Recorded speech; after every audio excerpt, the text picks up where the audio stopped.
After another relaxing day at Greg's and organising the shipping of my bike, I looked at my rear tyre and thought, I'll sneak another 350 kilometres out of that, and then I headed south, back to my friend Chris.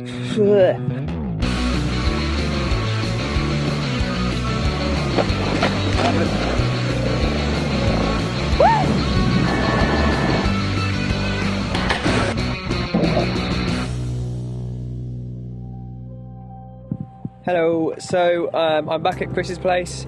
I have cleaned-ish, just jet washed it, give it a bit of a scrub, the bike. I've also repacked the panniers for the stuff that I want to go with the bike in the shipping container. It's going to take about a month to get back home, should be there at the end of December. So I've got a load of stuff, including my riding gear, that I'm going to take home with me. I put my shorts on my bike because I wet them when I was jet washing my panniers. And then I left them on the bike to dry, and a sprinkler got them, so now they're more wet than when I started to put them hang out to dry. So yeah, they can just hang there and hopefully dry off. So yeah, she's all ready to go. I'm going to take it down to customs later today, hopefully, fingers crossed, and then it'll be riding it to BMW. They're going to crate the bike for me, and it's going to sit in a container. I think it's going to get sent from Perth on the sort of early 20th of this month, or 23rd, something like that, I can't remember. And it goes from here to Singapore, and then Singapore to UK, and then ends up basically in Heathrow. Well, this is my last ride in Australia. I'm going to the post office to get a and pay for an envelope, and all prepaid, so that it can go to when my carnet is all finished and signed up, and I won't be in the country. Customs, when they go to send it back to me, they're just going to send it. I'm going to get them to send it directly to New Zealand, where NZ Customs can finalise my carnet, finish it off, and give me my bond back. So post office, then the customs office near the airport to get it signed, and then this bike goes to the BMW dealership in Perth, as they're the guys that are being used to crate the bike. And ow, just hit me in the face. And yeah, that's it, gone. Bike on its, well, sort of, you know, on its, at the gate, if you like, of its journey to England. So last ride in Australia. Bit of a sad day. It's going to be warm on the way home in this kit on the train. That is going to be lovely. No fuel for me. We're going to see if we can push this fuel so that I arrive at Perth BMW. It's not called Perth BMW, also classic BMW. With nothing in it, basically. That's my plan. Post office done. I've got let's use this push off.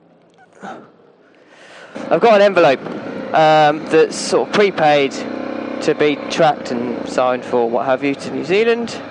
I just hope that somebody's nice enough at customs to actually go to the post office and drop it off, because it has to be kind of registered and declared this side to basically say that no, there's no drugs in it, it's been checked, this can go through. Hopefully customs won't put drugs in my envelope. Yeah, now off to customs, give them my carnet, ask them politely to post the letter once they've finished. I think it should be alright, I think we've sort of pre-checked with it. And then BMW. Let's see how customs goes first though, and I'm still watching my fuel. I might have to chuck a litre in or so, because I'm 60k's in the red. I've got 20k's to go to the customs. That takes me to 80, and then I basically die then, so I better get fuel at the next fuel station I see. Need only like 2 litres or something. It's ridiculous. Right, 2 litres, 1 litre in the tank, 1 litre in the jerry can. Can I get out the other way? No. No U-turns, brilliant. I don't know why I'm pointing no U-turns at this junction, because guess what I'm going to do at that junction? Oh wow, look, no U-turns. But now I can do a U-turn. So that was fun. Right, customs done, they've got the carnet, they're happy to drop it off at the post office, so that's all a win.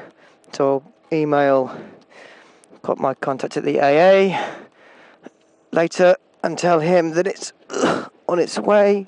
Well, it won't be, but it will be eventually. And I have got 12 kilometres until I get to BMW. BMW's just down here. I've got 91 k's on the tank, which means I only really needed another 3 kilometres. So I didn't need a whole litre. And so I'm just revving the nuts off of it. Well, not the nuts off of it, but I'm sat at highway revs doing 40 k's an hour because I wanted to die. Come on. Die, die, die, die, die, die, die.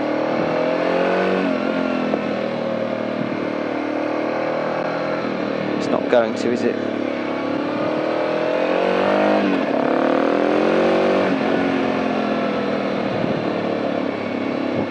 Die, you bitch!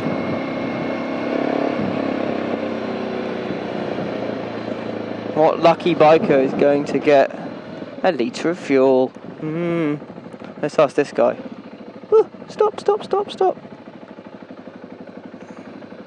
No, no. Have you got a full tank? Yeah, man. Okay, I've got a litre of fuel I need to get rid of. Oh, okay. So I thought if you... Oh, have I got a full tank? Yeah. Sorry, I thought you said full time. Sorry, mate. I've got a bone dry tank. Well, have a litre, mate. I'm dropping my bike off to go ship it. Hang on. Well, there she is. Goodbye until England. Yeah, I'll get it at the end of December, so just got to leave it now. Battery's disconnected, screen's off, mirror's off. It's got like a litre of fuel in it, but I'll probably just siphon that out.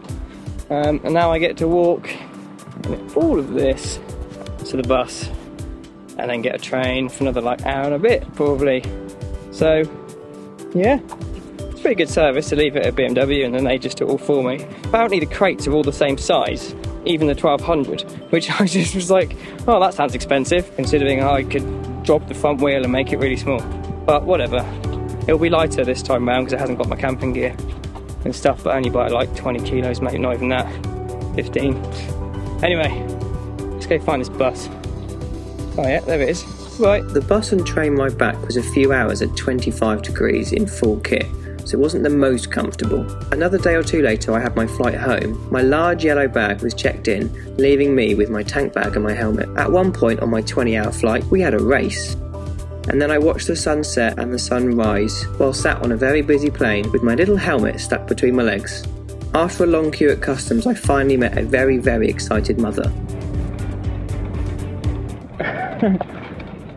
Hello. About a month later and a mountain of paperwork, the day had finally come to collect my travel buddy. It's cold this morning, but I'm going off to get the bike, so I'm really excited for it. Got my gear in the back, jerry can in the boot, and once the car's warmed up, we're gonna egg him and pick up my bike, and then I'll ride it back. I'm so excited, but damn it, it's gonna be cold. It's like 3 degrees. 1 degree, I don't know, cold, ice, yeah. Oh, I've got my bike back. Oh, it's beautiful. Let's just turn it round. Moto freight. Got it back. My mum's got all my panniers, so I don't have to worry about it. And yeah, good little service from them. They're really easy, not like the other ones, but I did it all myself, the other one. I've got so many layers on, it's stupid. I've got merino wool, thermal base layer, and then I've got balaclava, 2 neck tubes. My battery's going to die on my camera, even though I charged it yesterday. Alright, well, I'm just going to ride home now, so that's that. Got my bike back, and I'll see you all when I get home. Well, it was cold. I got really cold hands. Personally, I picked completely the wrong gloves to take. I have my summer gloves with some inner gloves, and I should have worn my winter gloves. I just don't like you don't get as good feel with the big, thick winter gloves like this, but should have worn them. And I've managed to get both bikes, one new, in the garage. So that's really good. Now my face is completely gone, but yeah.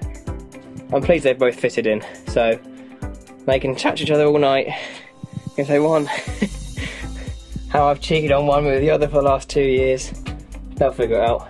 Yeah, so now I've got to change the rear tyre on the BMW, so I've got my new one here, and get it ready for MOT, and then go through the process of getting registered so it can take the engine number plate off and put a new UK number plate on.